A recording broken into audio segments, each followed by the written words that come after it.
Hello everyone, I am Razel. Today I will be discussing about research writing formats. So we'll try to learn, or for some of us, or most of us, will be refreshing our minds about research writing formats because this will be very helpful for us, graduate students, not only for the completion of this research for managers course, but also when we start writing our own thesis for our MBA.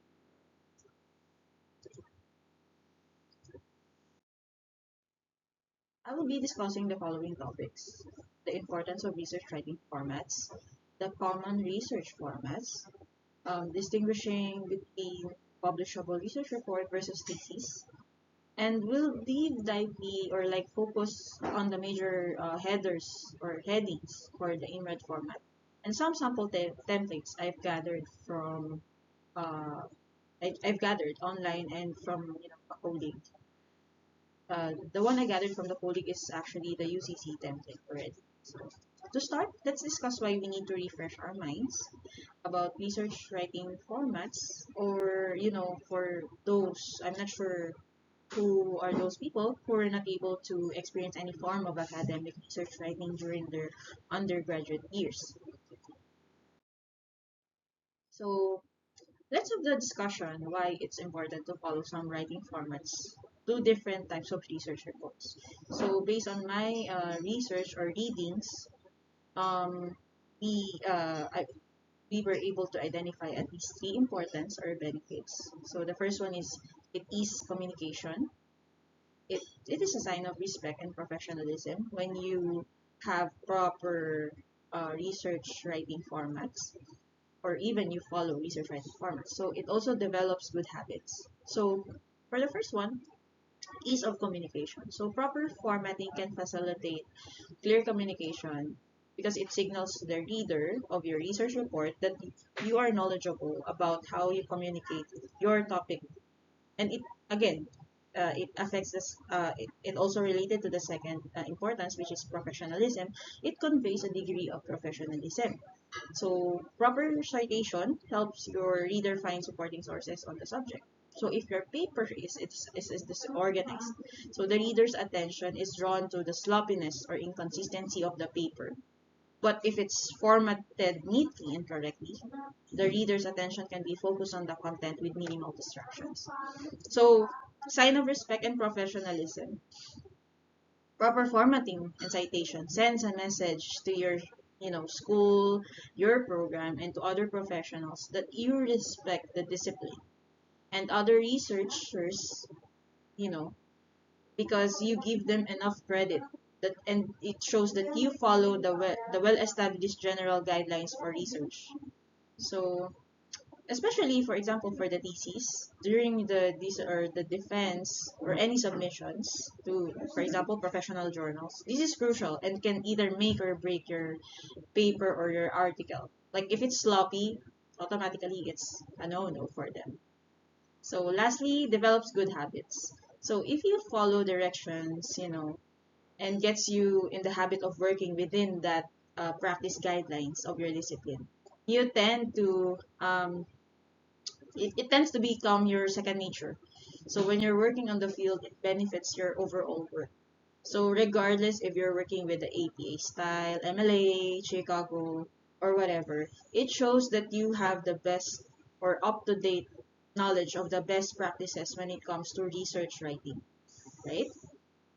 So to sum it up, research writing formats ensures that you as a researcher can present a concise and clear research output, that you really did your work, right? Okay, next one.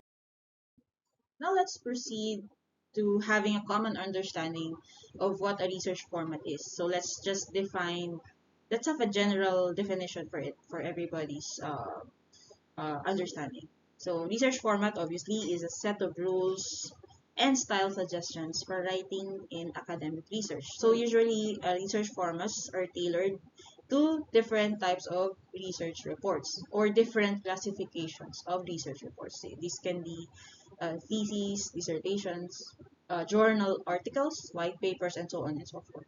So it depends to the specific publishers or university or colleges or research department, what type of research format you would need to apply for your output. Okay, so now let's proceed with publishable research report and thesis. So a publishable research report actually serves as a document that conveys the outcomes of a research investigation to the academic and professional community. It's somehow the same with thesis, but um, publishable research report is way shorter than the thesis, okay? Because thesis is an extended research report submitted as also a requirement for academic, degrees, typically, masterals or doctor levels. And then, uh, under under a publishable research report, it usually, as I mentioned, you present it for review. So this review is actually called the peer review, which is a process wherein experts in that field or in that field of study that you're conducting evaluate the quality of your research report. Okay, and moving forward, under publishable research report, usually the general format used is the IMRAD format, which is the mnemonic actually stands for Introduction, Methods, Research, Results, and Discussion. So, as I mentioned, commonly used, and it actually guides the flow of research reporting. So, obviously, for thesis or dissertation, we use dissertation or thesis format. So, it's quite extensive, as I've mentioned. So, as you can see, here's a high-level overview between, the differences between the IMRAD format and the dissertation or thesis format. So again, IMRAD summarize, thesis lengthy. So for the IMRAD, no more than 20 pages. Lengthy thesis, I'm not sure what's the maximum or the longest thesis ever written. But for IMRAD, its manuscript is completed research, as I mentioned, peer review. Okay. And again, under IMRAD, the reviewers are the board of journal reviewers because you actually submit it to the publisher or journal company wherein you want your paper to be published. So for the thesis, the reviewer is the committee on oral defense. You have the oral aside from writing it, you also have to defend it orally. Okay. Again, this one is a comparison of the basic outline or of the headings for a research paper in an IMRAD versus the thesis format. So as you can see, those headings or headers highlighted are items wherein both these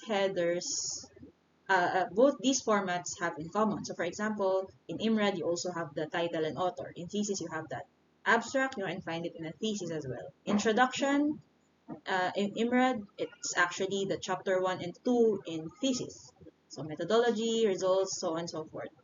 So that I keep on saying that the thesis one is lengthy. So obviously those items or headers here not highlighted are usually and commonly you can only find this in a thesis or a dissertation.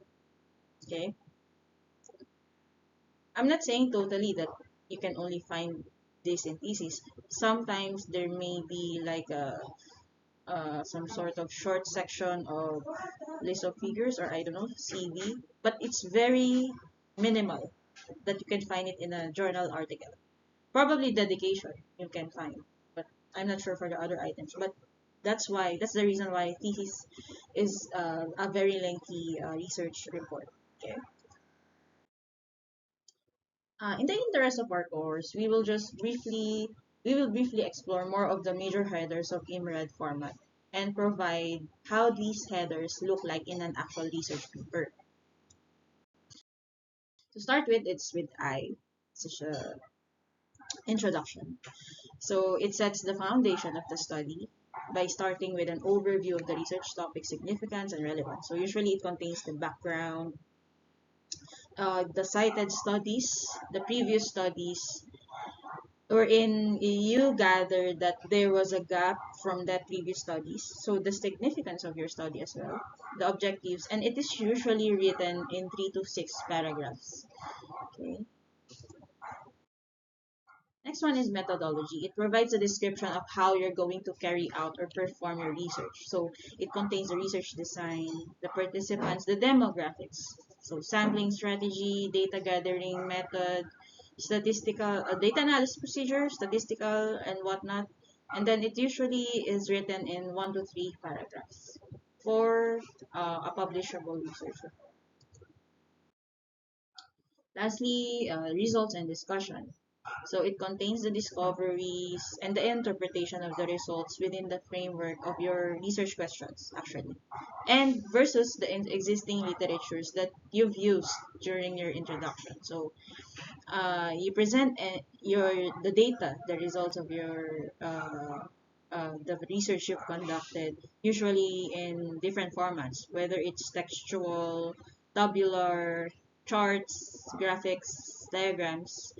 Also, you state the major findings, that you uh, uh, that resulted from your research, and you interpret these major findings.